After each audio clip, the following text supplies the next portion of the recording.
Hey there, hello. I'm Lincoln, the host of this channel, Knowledge First. And if you have seen my channel, you probably saw me being very irregular. I do not upload videos regularly, which is a thing that's holding me back from, gaining any subscribers, any, movement. So I thought I should, quit being a perfectionist and just go ahead and say what I want to say. Now, today's video is regarding the political landscape in Bangladesh, where I live. Now, first I should say I'm a very young person. So, that's like a, a really good thing that I'm a young person.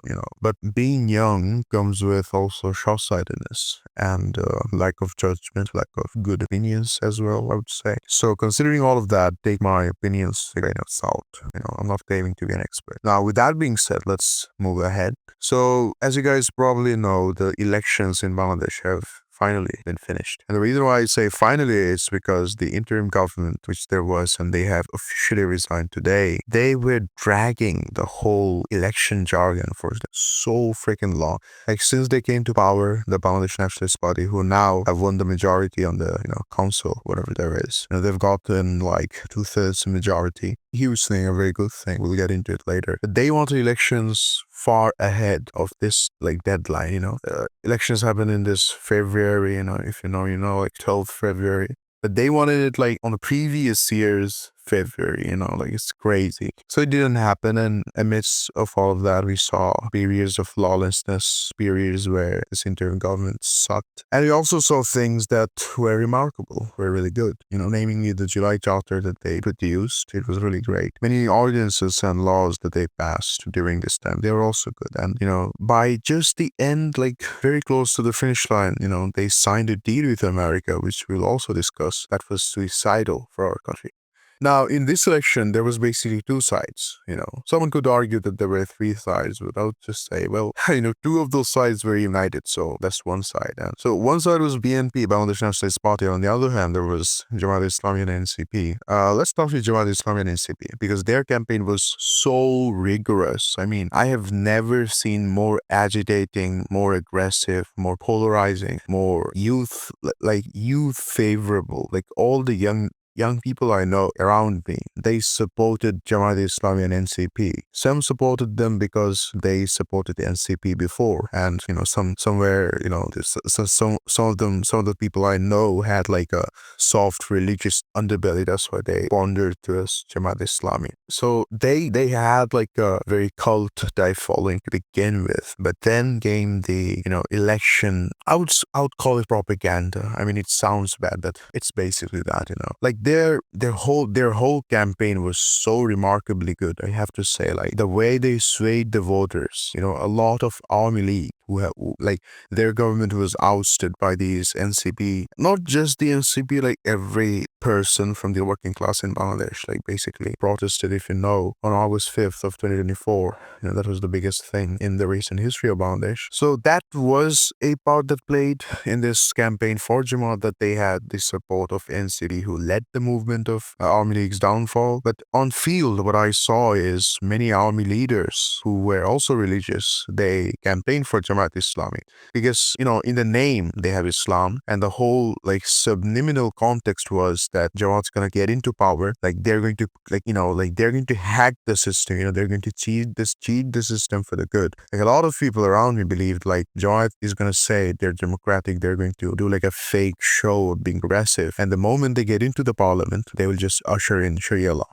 That was their conception. Many bought into it. Many saw Jamaat as the lesser of two evil, amidst all of the chaos that there was. And mostly I would say Jamaat basically had a populist movement amongst like young and old both. But we'll get into it later because it didn't seem to work that well. And I'll explain it. So that's like half of Jamaat's campaign. So it's the July sentiments that they managed to sway in their side, as well as the support of the NCP. That kind of solidified that Jamaat stands for the youth, at least the youth that revolted. And among the boomer and like millennial and other living generations who are still living, amongst them the main selling factor that Jamaat had was Islam, because like dudes and women in their 40s or late 40s or early 50s 50s or late 50s, they think about death all the time, and the only one relieving factor in their life regarding that issue are all the disturbances like financial, everything. One place that everyone goes to get some peace in these adult serious situations is religion, right? Whenever you get into trouble, you pray to God, you pray to Allah. So that religious branding that Jamaat had really, really helped them out, Like people, like very orthodox Muslims who never came out on streets. They came out on streets just to campaign for Jamaat Islami. People I know and have heard, people say that they have donated absurd amounts of money to Jamaat. And overall, Jamaat Islami is a really, which we'll get into the pros and cons of these two parties and ultimately giving a verdict. So that Jamaat really ran a really good campaign. Their points were solid. They said, well, you saw the times of BNP, you saw the times of Army League. Why not see a time of Jamaat Islami? Now on that point, the main rebuttal that BNP and others neutrals or whatever liberals had was that we saw you during 71, on times of Pakistan. You didn't do really well, did you, Jamaat? That was the biggest catch that Jamaat faced, although I really don't believe that 71 really stopped them from getting elected in this election. Rather, what the factor that really worked, is that BNP really just has better leaders in their team. For example, in Lokhipur, there's a BNP candidate, Annie. That guy literally has a bullet shot in his freaking forehead.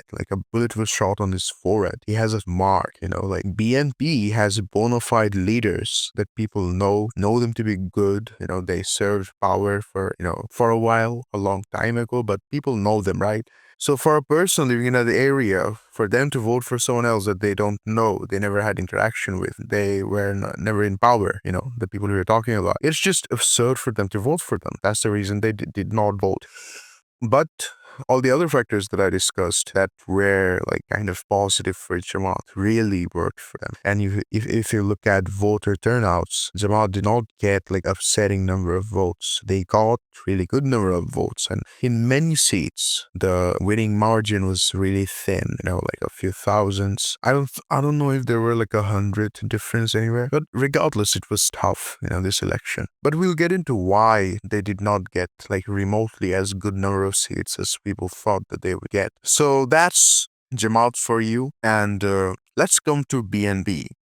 BNP, Bangladesh Nationalist Party. It was created by President Ziaur Rahman, who got murdered later by some, revolters, whatever they're called. Ziaur Rahman was unanimously known as a very honest military officer who took power after Sheikh Mujibur Rahman died. Many of the people who discuss history do not know that there was actually three, revolutions back in those days. The first was Sheikh Mujibur Rahman got killed. That was one. After that, Khalid Musharraf, who was on the way to becoming the chief of staff, he took power. And after Khalid Musharraf was eliminated, Ziaur Rahman gave the power. And after that, Ziaur Rahman fell down and Ershad came to power. So that's the chronology. But Ziaur Rahman created Bangladesh Nationalist Party, BNP, and he handpicked really good people to start BNP. All the educated folks, all the credible people. Back in those times, Army League used to be what BNP is today. If you didn't understand what I just said, back in those days, our Army League used to be what BNP is today. So today, I hear many people complaining that why doesn't BNP filter out trash people? And why do not they cut themselves down to a very perfect piece of political party like Jamaat is? Jamaat doesn't have a lot of issues that BNP has. For example, corruption or extortion, whatever. The reason is because they're a government school, They're private schools and they're government schools. In government schools, you don't have to pay, you don't have to have great, pre-exam test results to get into whatever, the entry margin is really low. That's why they have a lot of people, So their modus operandi is different. So I really don't think that's something they should change. Rather, if they strengthen the law enforcement and if the leadership on the top keeps ignoring pleas of their own people who had done bad things, I think that would really solve this issue rather than cutting also down. But regardless, Ziaur Rahman created this party and it came on to Khaleda Zia, his wife, after he died, and now it is on the hands of Tariq Rahman. Now, the reason why I personally chose to vote for BNP is for a plethora of reasons.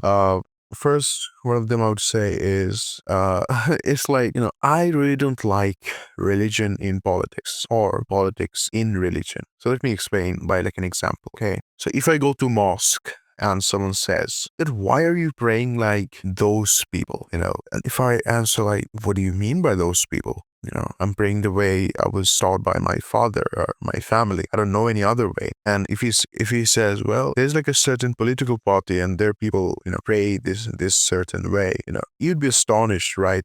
So it's like that is politics. That is politics. And it might sound familiar to you because Ahl Hadith or like Wahhabi, as Sunnis call them. They're like an offshoot of Hanbali Mazhab, but they pray kind of odd. They put their hands on their chest, where Hanafi Sunnis put their hand on like the belly button, right about there. So that is politics. That questioning, that line of questioning that I just put out there, that was politics. Now, if Jamaat tries to encapsulate the idea of Islam, if they say we are Islam, like they don't even have to say the very name of them, Jamaat Islami. That connotates to the fact that these guys embody Islam. And there's the big question, do they really embody Islam? Like the actual scholars and like, for example, the top leadership of Jamaat Islami does not have any, not even a single ulama or like Islamic specialist. Mamunul Haq, but he's not from Jamaat Islami. His thing is different. But like, for example, Dr. Shafiq Rahman, he's not an alim. He's not like a shayad specialist in Islam. He's a doctor. Or take any of them leaders from Jamaat Islami. They're doctors or professors, whatever. So they're bearing the name, they have the connotation, people think that they're Islam. You can't help it, no matter how many times. And they won't even say that, like, they're not Islam, They want people to think that, yes, they embody Islam, they will do things for Islam, blah, blah, blah. Now, that's the thing that I don't like. It is because when you incorporate religion in politics, hinting that you're going to usher in, like, a rule of religion, you're going to put orthodox laws in power, whatever. For first, it's like a very huge ass discussion, It's like you have like a decorated home and someone comes and says, well, things should be done totally the opposite way, the way that I want it to be. So that changing everything, like shifting everything, redecorating, it's chaotic, So first, the politics that Jamaat is standing for, it is way too radical and it will disturb the peace, the existing, whatever, how much peace is left there, very small, very small amount of peace is left. But regardless, even that will be hampered. So that's one reason, religion, in my opinion, should be kept alone. And on the other hand, we have, their policies and talking points such as, and like their strategies, like the campaign that Jamaat is running. It's like BNP falls for it every single time, but anyone who has some political literacy can see through it, like their cheap attempts at like throwing shade at BNP leaders, like doing contrarian things, doing like things that we get clicks, I mean, it's not criminal by itself, but it's like playing dirty, like the religion thing, like that point should drive you home. Like the people who do BNP, like the BNP supporters, they're also Muslim, So if they're in your opposition and you're supposed to be like the Islamic guy, then what are they? So the question arises, and it inevitably kind of shifts the tone in the conversation. Like, what if BNP wins, which they did? Like, now what? Are all the people in Bangladesh have become like non-Muslims? Like, the fuck is wrong with you guys?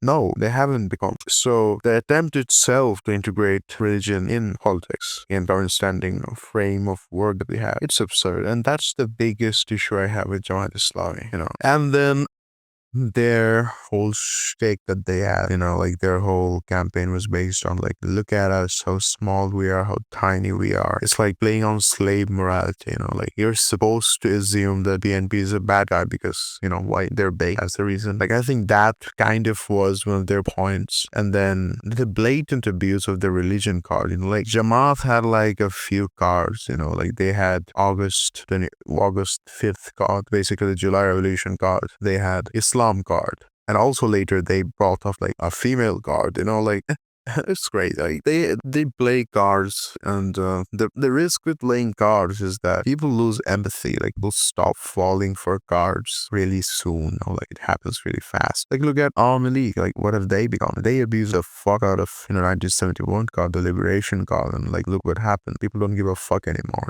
People have become desensitized to it, and partially it has also happened to the August 3rd July Revolution. People don't give a fuck anymore. If you look at the turnouts, how many NCP leaders got you like pegged? And that's it. And and that's the thing. The reason, like now, so okay, so I have said like many bad things about Jamaat. Let's say some good things about Jamaat as well. First, I would say people who are at the peak of Jamaat Islami there. BNP also has many incredible, high educated people, leading them. Jamaat Islami, particularly, like a very big chunk and portion of their party is like very brilliant people coming from various different places, universities, etc. So that gives them like a slight leverage over BNP. Not a big one, like it's like you asking me if who would win between 10 professors and like 20 graduate students. Well, I would say not 20, let's say 50 graduate students versus 10 professors as well. Intellect won't help in this fight. And in politics, it's kind of same, like people don't care if you're like Oxford graduate or whatever, people just if they have like good enough of an idea of who you are, and if they think that you're going to benefit them, they're going to vote for you, so it's kind of irrelevant, but regardless, it's a good thing. Jamaat has some good ideas, for example, the voter ID card and citizen ID card that they wanted to bring up. I kind of like that, I kind of like that idea. Not everyone should be able to vote. I mean, like, you should have some level of intelligence and like education, which, I have to admit will kind of be against artists like BNB, because many voters are legacy voters, they just know BNB, they heard about BNB, they have been living with BNB, so they have kind of like a Stockholm syndrome, and they just automatically fall in love, and just like with Army League, like I didn't know Army League had so many supporters, but now people are coming out of like woodworks voting Army League. That's kind of it, And like they have a really good chain of command. Jamaat Islami does. Profits should be given where profits should be given.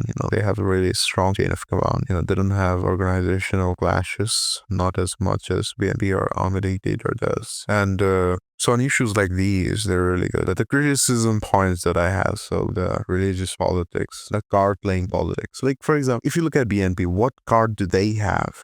They tried to use the Liberation War and just one card. It didn't work. Like cards expire. Political parties should remember cards fucking expire. So if you're fixated on one freaking card, and for that matter, like if you're fixated on 3-4 cards, it doesn't matter. They will run out. People stop giving a fuck. You have to, like today's day and age, attention is everything. So you have to create cards. You have to, and Jamaat does it really well. Like they make up issues. For example, the recent rape story, which was like kind of, it's like disappeared, because the evidence is not there. They kind of brought up a case where like a lady was raped because she voted for NCP or something. But then the police and doctors investigated and found no residuals or whatever signs of rape. And the guy who was accused of rape, he was actually in hospital because he was attacked by Jamaati or NCP goons. So like how ironic is that? But on the basis of that freaking occurrence, Jamaat like protested everywhere. So they created this rape card and used it and like threw it. So that's like a thing that Jamaat has,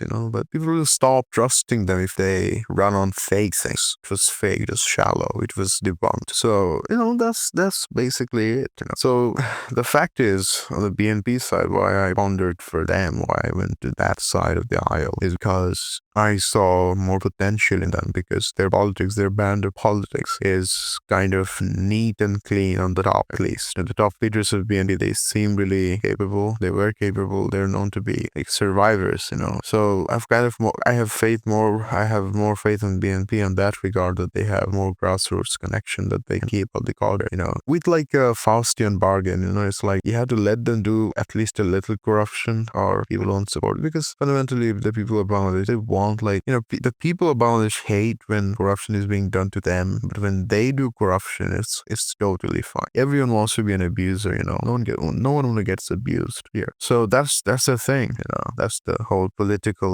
landscape as of now. And that's it. And by the end of this video, well, this video was a joke. Please don't fucking arrest me. It's freaking night. It's almost 2 a.m.